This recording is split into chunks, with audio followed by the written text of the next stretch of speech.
नमस्कार दोस्तों, स्वागत है एक बार फिर से आप सभी का मेरे YouTube चैनल GK ज्योति पर। फ्रेंड्स, इस वीडियो में हम लेकर आ रहे हैं BPSC प्रधान शिक्षक परीक्षा के लिए मॉडल सेट। इसमें आपको 25 इंपॉर्टेंट सवाल मिलेंगे जिसके थ्रू आप अपनी जानकारी को चेक कर सकते हैं और अपने ज्ञान को और बढ़ा सकते हैं, अपनी तैयारी और अच्छी कर सकते हैं। तो वीडियो को बिना स्किप किए हुए अंत तक देखिएगा और अगर आप चैनल पर नए हैं तो चैनल को सब्सक्राइब करके बेल आइकन ज़रूर प्रेस कीजिएगा ताकि आने वाले वीडियोस की नोटिफिकेशन आपको मिलती रहे। तो आइए शुरू करते हैं। हमारा पहला सवाल है, निम्नलिखित में से कौन सा तत्व सर्वाधिक विद्युत ऋणात्मक है? तो इसका राइट आंसर हो जाएगा ऑप्शन ए, फ्लोरीन। विद्युत ऋणात्मकता किसी तत्व की परमाणु की वह क्षमता है जिससे वह साझेदारी की इलेक्ट्रॉन जोड़ी को अपनी ओर खींचती है। क्लोरीन की इलेक्ट्रॉन बंधुता सबसे अधिक होती है। हमारा अगला सवाल है, बिहार किसान सभा से कौन जुड़ा था? तो इसका राइट आंसर हो जाएगा ऑप्शन डी, उपरोक्त सभी। 1929 ईस्वी में स्वामी सहजानंद सरस्वती ने बिहार किसान सभा की स्थापना की। इससे जुड़े अन्य नेता थे राहुल सांकृत्यायन, यदुनंदन शर्मा, कार्यानंद शर्मा, रामानंद मिश्रा, किशोरी प्रसन्न सिन्हा, पुष्पोदय शर्मा आदि। हमारा अगला सवाल है, क्लोरीन को एथिलीन में मिलाने पर क्या प्राप्त होता है? तो इसका राइट आंसर हो जाएगा option B, ethylene chloride. Chlorine हरे पीले रंग की तथा तीखी और दम घोंटने वाली गंध की गैस है। यह बहुत ही विषैली गैस है। यह गले, नाक और फेफड़ों पर गहरा असर करती है। इसका मुख्य उपयोग ब्लीचिंग पाउडर के निर्माण में, विरंजक के रूप में तथा जल के रोगाणुनाशक के रूप में होता है। हमारा अगला सवाल है, किस रक्त समूह के व्यक्ति सभी रक्त समूहों के रक्त को स्वीकार कर सकते हैं? तो इसका राइट आंसर हो जाएगा ऑप्शन ए और बी। ए बी रक्त समूह के व्यक्ति सभी रक्त समूहों के रक्त को स्वीकार कर सकते हैं, जबकि रक्त समुदाय ओ को वैश्विक दाता यानी कि सार्वत्रिक दाता कहा जाता है क्योंकि इसमें कोई एंटीजन नहीं पाया जाता है। हमारा अगला सवाल है, निम्नलिखित में से किस वर्ष में भारतीय खाद्य निगम FCI स्थापित किया गया था? तो इसका राइट आंसर हो जाएगा ऑप्शन सी, 1965 ईस्वी में। भारत में खाद्य सुरक्षा सुनिश्चित करने हेतु भारतीय खाद्य निगम FCI की स्थापना 1964 ईस्वी में की गई। हमारा अगला सवाल है, बिहार का सर्वाधिक जूट उत्पादक जिला है? तो इसका राइट आंसर हो जाएगा ऑप्शन डी, पूर्णिया। बिहार में जूट का सर्वाधिक उत्पादन पूर्णिया जिले में किया जाता है। यहाँ की जलवायु उष्ण एवं आर्द्र है जो जूट उत्पादन के लिए अनुकूल मानी जाती है। पूर्णिया जिले के पूर्वी भाग में नदियों और प्राकृतिक स्रोतों से बने कभी न सूखने वाले दलदलीय क्षेत्र मिलते हैं। ये क्षेत्र जूट उत्पादन के लिए प्रसिद्ध माने जाते हैं। हमारा अगला सवाल है, त्रिवेणी नहर किस नदी पर निर्मित है? तो इसका राइट आंसर हो जाएगा ऑप्शन सी, गंडक। त्रिवेणी नहर बिहार के उत्तर पश्चिम क्षेत्र में चंपारण जिले में गंडक नदी के बाएं तट से निकाली गई है।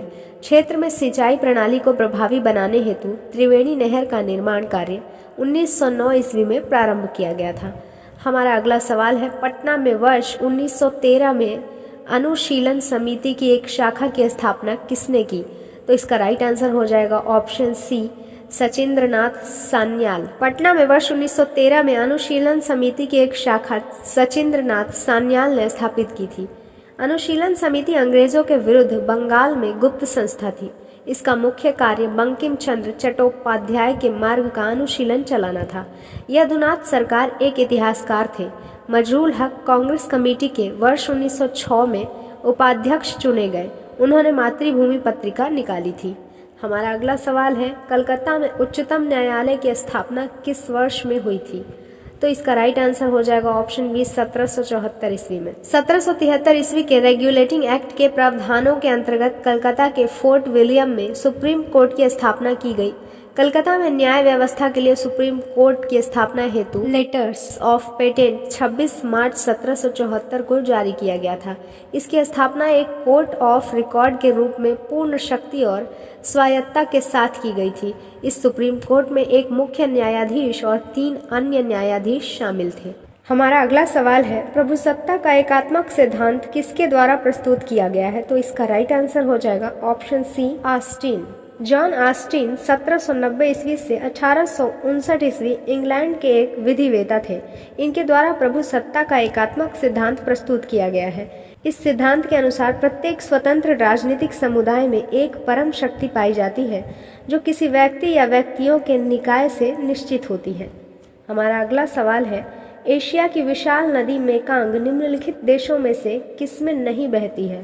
तो इसका राइट आंसर हो जाएगा ऑप्शन बी, मलेशिया। एशिया महादेश की विशाल नदी मेकांग मध्य तिब्बत से निकलकर चीन, लाओस, म्यांमार, थाईलैंड, कंबोडिया व वियतनाम में प्रवाहित होते हुए दक्षिण सागर में मिल जाती है। हमारा अगला सवाल है, हड़प्पा के भग्नावशेषों पर सबसे पहले किसका ध्यान गया? तो इसका राइट आंसर हो जाएगा option A, Charles mason. Charles mason ने 1842 ईस्वी में प्रकाशित अपने लेख में हड़प्पा नामक किसी प्राचीन स्थल के विद्यमान होने का सबसे पहले उल्लेख किया। चार्ल्स मेसन के ये विवरण बलूचिस्तान, अफगानिस्तान और पंजाब की कई बार की गई यात्राओं के दौरान वहां के स्थानीय लोगों द्वारा दी गई जानकारी पर आधारित थे। वहां के लोगों ने मैसन को एक प्राचीन शहर के बारे में बताया था जो 25 मील से विस्तृत था। जनरल अलेक्जेंडर कनिंघम, जो बाद में archaeological survey of northern India के डायरेक्टर जनरल बने, वर्ष 1956 में हड़प्पा की यात्रा किए। हमारा अगला सवाल है, भारतीय संविधान कितने अध्यायों में विभाजित किया गया है? तो इसका राइट आंसर हो जाएगा ऑप्शन डी, 22 अध्याय। भारतीय संविधान के वर्तमान स्वरूप में एक प्रस्तावना 22 अध्यायों में शामिल 448 अनुच्छेद, 12 अनुसूची और 5 परिशिष्ट शामिल है। यह विश्व का सबसे लंबा लिखित संविधान है। हमारा अगला सवाल है, फ्लैश बल्बों का तार इसका बना होता है? तो इसका राइट आंसर हो जाएगा option A, Mg। Flash bulb के तार मैग्नीशियम के बने होते हैं। फ्लैश बल्बों में मैग्नीशियम फिलामेंट के साथ ऑक्सीजन गैस भरी जाती है जो कैमरा शटर के संपर्क में आने के कारण विद्युतीय प्रकाश उत्पन्न करता है। हमारा अगला सवाल है, फिलोसॉफिक जूलॉजी क्यू के लेखक हैं? तो इसका राइट आंसर हो जाएगा option A, Lamarck. Philosophic zoology Q पुस्तक 1809 ईस्वी में जीन बैप्टिस्ट लैमार्क द्वारा लिखी गई। इस पुस्तक में लैमार्क ने स्वयं द्वारा प्रतिपादित विकास के सिद्धांत का वर्णन किया है। लैमार्क ने प्रतिपादित किया है कि पर्यावरण के अनुकूल जीवों में कुछ विशेष गुण प्रकट हो जाते हैं।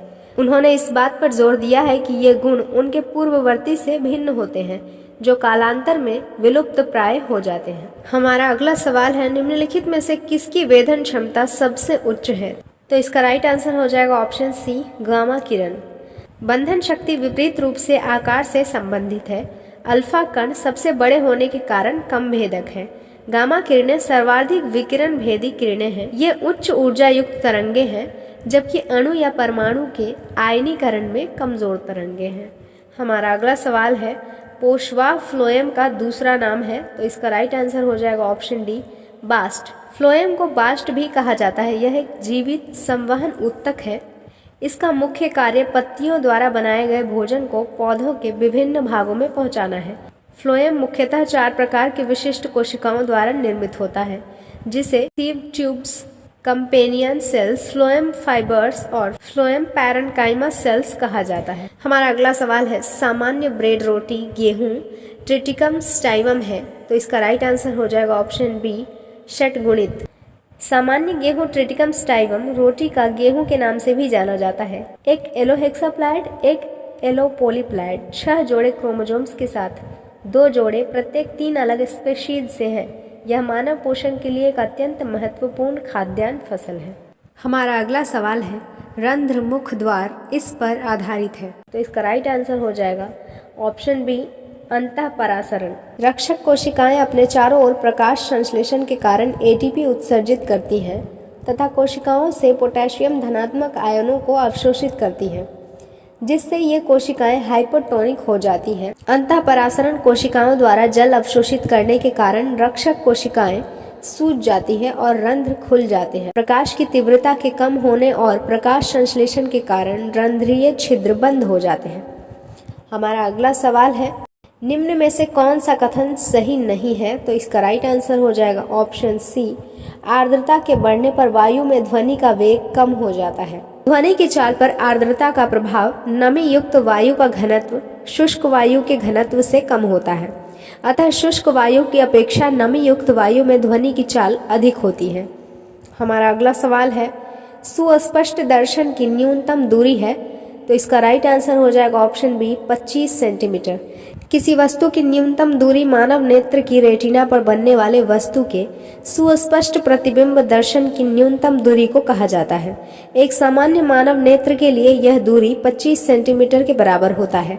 हालांकि यह व्यक्ति और उसके उम्र के अनुसार अलग अलग भी हो सकती है। एक नवजात शिशु के लिए यह दूरी मात्र 5 से 8 सेंटीमीटर होती है। हमारा अगला सवाल है, प्रकाश वैद्युत उत्सर्जन में उत्सर्जित इलेक्ट्रॉन की ऊर्जा है, तो इसका राइट आंसर हो जाएगा ऑप्शन सी, आपतित फोटोन की ऊर्जा से कम। फोटो इलेक्ट्रिक इफेक्ट में उत्सर्जित इलेक्ट्रॉनों की संख्या और उनकी गतिज ऊर्जा को प्रकाश की इंटेंसिटी और फ्रीक्वेंसी की प्रक्रिया के आधार पर मापा जा सकता है।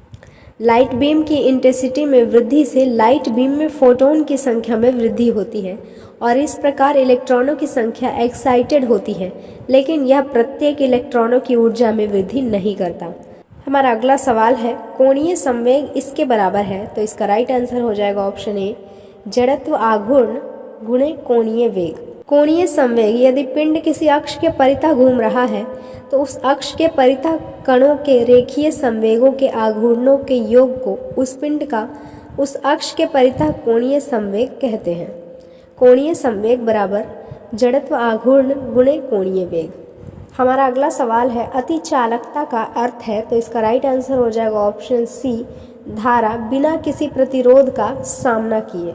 जब एक निश्चित सीमा तापक्रम में विद्युत धारा बहाई जाती है तो कुछ धाराओं का यह प्रतिरोध 0 तक चला जाता है और धारा बहाव के समय विद्युत धारा का ह्रास नहीं होता है। चूंकि यह प्रक्रिया काफी कम तापक्रम सीमा में संभव है, इसलिए इसे अति चालकता कहा जाता है। हमारा अगला सवाल है, निम्नलिखित में से कौन सी संचार विधि दो तरफा यानी कि टू वे ट्रैफिक को सपोर्ट करती है, लेकिन एक समय पर केवल एक ही दिशा में? तो इसका राइट आंसर हो जाएगा option B, half duplex. Half duplex संचार दिशा दो तरफा यानी कि टू वे ट्रैफिक को सपोर्ट करती है, लेकिन एक समय पर केवल एक ही दिशा में लगातार संचार नहीं करती है। विशिष्ट रूप से एक बार एक पार्टी जब सिग्नल प्राप्त करना शुरू करता है तो इसे रिप्लाइंग के पूर्व से ट्रांसमिटिंग को बंद होने तक ट्रांसमीटर के लिए प्रतीक्षा करना पड़ता है। हाफ ड्यूप्लेक्स सिस्टम का एक अच्छा उदाहरण वॉकी टॉकी है, जो 2 पार्टी सिस्टम पर आधारित है। तो फ्रेंड्स, आज के लिए बस इतना ही। ये थे हमारे 25 इंपॉर्टेंट क्वेश्चंस के सेट। इसमें आप कितना सही कर पाए हैं ये हमें कमेंट करके ज़रूर बताइएगा। And thanks for watching. फिर मिलते हैं अगले वीडियो में अगले मॉडल सेट के साथ। Till then, bye bye.